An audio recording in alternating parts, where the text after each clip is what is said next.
আমরা সুনামি পশ্চিম মহোদয়কে বরণ করে নেব।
অনুষ্ঠিত করা যায় সেই উদ্দেশ্যে সেই লক্ষ্যে রাজ্য সরকার ক্রীড়া দপ্তর সেখানে প্রতিনিয়ত কাজ করে যাচ্ছে। কিভাবে স্মারক তুলে দিচ্ছেন মাননীয় ক্রীড়ামন্ত্রী। একটু আগে এখানে স্টেজে এসে আমাকে বলে গেল যে ভাষণটা কম দিয়ে খেলাটা শুরু করলে ভালো হয়, কারণ সূর্যাস্তের পরে খেলাটা কমপ্লিট করা একটু সমস্যা হবে। আমার এই বিষয়ে আমাদের মাননীয় উপমুখ্যমন্ত্রী বলে গেছেন, আমি বেশি কিছু বলবো না, 4-5টা লাইন বলে আমি শেষ করে দেব। ইনফ্রাস্ট্রাকচার যদি না থাকে তাহলে আমার মনে হয় যে খেলাধুলা ভেরি ডিফিকাল্ট। একটা সময় আমরা যখন ব্যাডমিন্টন খেলতাম, আমরা এটাকে আউটডোর গেম ত্রিপুরাতে বিশেষ করে আমরা ভাবতাম, আউটডোর আমরা খেলতাম। কিন্তু আমার মনে আছে তখন এশিয়ার চ্যাম্পিয়ন ছিল, তো মিস্টার ঘোষ উনি যখন আসলেন তখন ভূজমি স্কুলে আমরা খেলার ব্যবস্থা করলাম। ইনডোর তো সম্ভব না, এদিকে যেহেতু ওয়াল টু ওয়াল ছিল, তো কাপড় দিয়ে এটাকে ইনডোরের মতো ব্যবস্থা বলে আমরা সেই কাজটা, দীপু ঘোষ উনি এসেছিলেন। তো আমরা খুবই ছোট, তো উনি তখন খেলার পরে আমাদেরকে বললেন শাটেল মারলে হাওয়ায় উড়ে যেত। তা আমরা ভাবলাম না জানি কি আমরা অ্যারেঞ্জমেন্ট করলাম, উনি খুব খুশি হবে। তখন উনি বললেন যে ব্যাডমিন্টন কিন্তু একটা ইনডোর গেম, একটা ইনডোর স্টেডিয়াম দরকার। শেষ পর্যন্ত আমাদের কাছে তাদের কাছে যাব, তো তুলসীবতী স্কুলের যে হলটা ছিল সেখানে আমরা খেলা প্র্যাকটিস করলাম। তো বুঝলাম যে না, আমরা সিজনাল গেম, 365 দিনের খেলা, এটা 365 দিনের খেলা ইনডোর। পরবর্তী সময় আমাদের আরসিসির মধ্যে ইনডোর আমাদের এই পরিশ্রমের ফসল, সেখানে ইনডোর স্টেডিয়ামও হয়, এখন আরও পাকাপোক্তভাবে হয়েছে। তদ্র আগে যখন আমরা হাই জাম্প বা লং জাম্প দিতাম, তো একটা সময় হয়েছিল যে বালির মধ্যেই বোধহয় পড়তে হবে, কিন্তু এখন ফোমের ব্যবস্থা হয়ে গেছে, ফোম ছাড়া হবে না। এখানে দীপা কর্মকার আছে, আমি যখন স্পোর্টস কাউন্সিলের সেক্রেটারি ছিলাম তখন আমি দেখেছি এখানে ফোম পিটের দরকার, আদারওয়াইজ ওর বাইরে গিয়ে প্র্যাকটিস করতে হতো। তো সেই টোটাল যে সিস্টেমগুলো এখন চেঞ্জ হয়ে যাচ্ছে।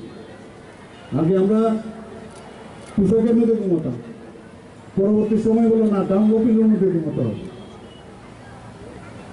ইনফ্রাস্ট্রাকচার খুব ডেভেলপ চারিদিকে, তো তদ্রুপ এখানে সিনথেটিক টার্ফ ছাড়া ফুটবল খেলা হবে না। আমাদের মস্তিষ্কের মধ্যে আছে যে যতক্ষণ ধরে কর্দমাক্ত না হয়ে বাড়িতে ফিরবো ততক্ষণ ধরে কি ফুটবল খেলা। তো সেই জায়গায় দাঁড়িয়ে এখন আমাদের যেটা বলা হয়েছে অলরেডি একটা জায়গায় চন্দ্রপুরে তো শুরুই হয়ে গেছে, সেখানেও আমি ইনগরেশনে গিয়েছিলাম। তো এটা নিয়ে আরও 4 জায়গায়, টোটাল 5টা জায়গায় আমাদের এই টার্ফ কোর্ট হচ্ছে। এতে যে স্পিড, সেই স্পিড যে ফুটবল প্লেয়ারদের খেলতে হয়, সেটা ফিফার যে নির্দেশাবলী সেই অনুযায়ী এই ধরনের টার্ফ কোর্টের প্রয়োজন। তো সব জায়গায় infrastructure is very important for the development of the sports as well for the sports people. তো সেই বিষয়ে আমরা কাজ করছি। আমাদের আজকে ইউথ অ্যান্ড স্পোর্টসের ডাইনামিক মিনিস্টার, উনি যখনই যেটা বলেন আমরা সেইভাবে আমরা মানি। এবং সেইভাবে উনিও কাজ করে যাচ্ছেন। তো আশা করি আমরা ত্রিপুরা সরকারের তরফ থেকে স্পোর্টসকে অবশ্যই আমাদের প্রাধান্যতা দিতে হবে, কারণ স্পোর্টস ছাড়া একটা লোকের সম্পূর্ণতা হয় না, তার ডেভেলপমেন্ট হয় না, তার মস্তিষ্ক ডেভেলপমেন্ট হয় না, শারীরিকও ডেভেলপমেন্ট হয় না। তো সেই বিষয়ে আমরা কাজ করছি। তো আজকের এই যে ফুটবলের যে সিনথেটিক গ্রাউন্ড এখানে উদ্বোধন হতে যাচ্ছে, আমি আশা করি এখানে ফুটবল অ্যাসোসিয়েশনের তত্ত্বাবধানে এই মাঠ চলবে। আগামী দিন নতুন নতুন প্লেয়ার এখানে আমাদের এখান থেকে বেরোবে এবং আমাদের ইতিহাসও বলে ত্রিপুরাতে কোনো অবস্থায় ট্যালেন্টের কিন্তু খামতি নেই।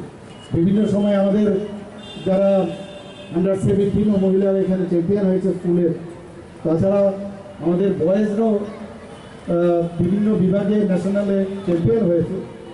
আর পুরোনো যারা প্লেয়ার আছে এখানে অনেককে আমি দেখেছি, তাদেরও আমরা খেলা দেখেছি। তো এখনই যে ইনফ্রাস্ট্রাকচার দরকার সেটা যেহেতু এখানে প্রদান করা হয়েছে এবং বিভিন্ন জায়গায় যা হবে টয়লেটের যে ব্যবস্থা সেটাও আমরা করব। তো সেইভাবে আমরা চাই যে দলমত নির্বিশেষে মানুষ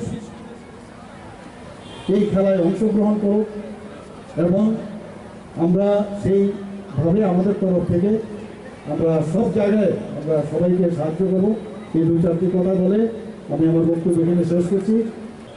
মাননীয় মুখ্যমন্ত্রী, উপমুখ্যমন্ত্রী প্রতিনিয়ত যে রাজ্যের ক্রীড়ার পরিকাঠামোকে উন্নত করে কিভাবে আগামী দিনে রাজ্যকে সামনের দিকে এগিয়ে নিয়ে যাওয়া যায় এবং রাজ্যের যুবকদেরকে নেশার বিরুদ্ধে যে আমাদের অভিযান, সেই অভিযানকে কি করে সাফল্যমণ্ডিত করা যায় এবং সেটাকে সামনে রেখে শুধু উমাকান্ত মাঠ নয়, আগামী 2-4 দিনের মধ্যে আমরা চিরানিয়া এসএন কলোনি স্থিত সিনথেটিক ফুটবল টার্ফের মাঠের উদ্বোধন করব। এ মাসের মধ্যেই আমরা বেলোনিয়া বিকেআই মাঠে সেখানে ফুটবল টার্ফের উদ্বোধন করব। আমাদের মোহনপুরে তুলাবাগান 5 কোটি টাকা ব্যয়ে সেখানে কাজ চলছে, আগামী এ মাসের মধ্যে আমরা সেটা সম্পন্ন করব। তার বাইরে উদয়পুরে ফুটবল টার্ফ সেখানে গত বছর আমরা শুভ সূচনা করেছি।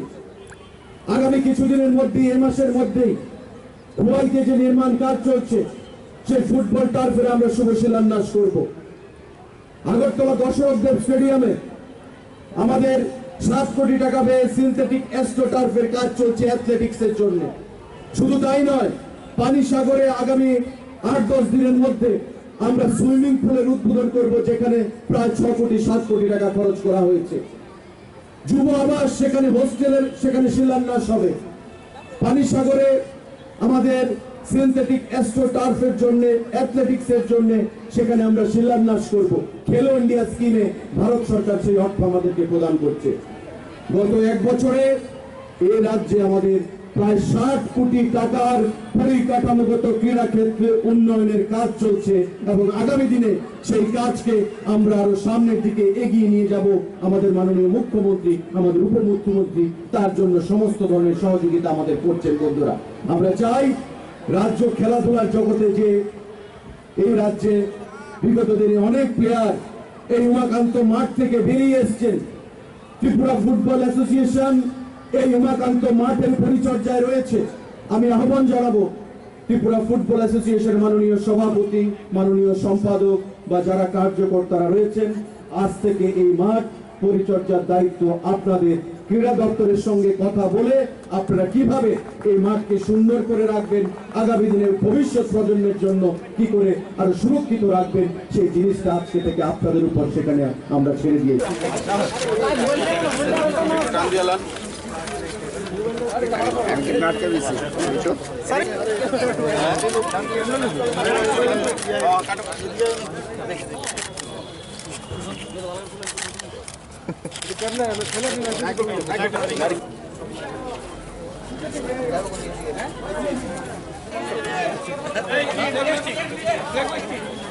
ঠিক আছে।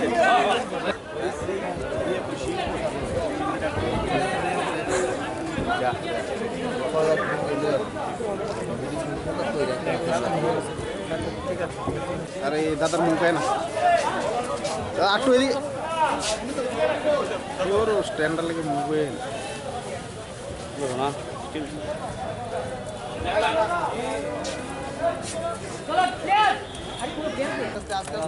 চাও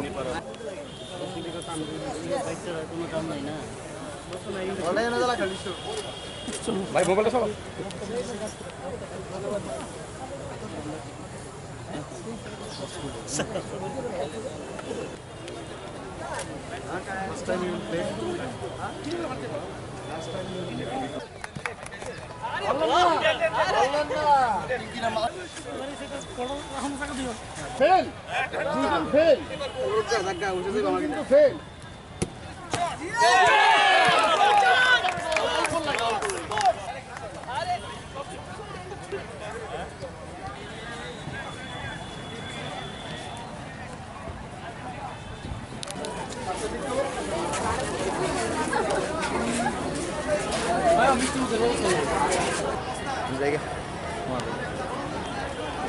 ব্যাটারি আছে নি আছে আর ওই চার লাগবে বুঝছে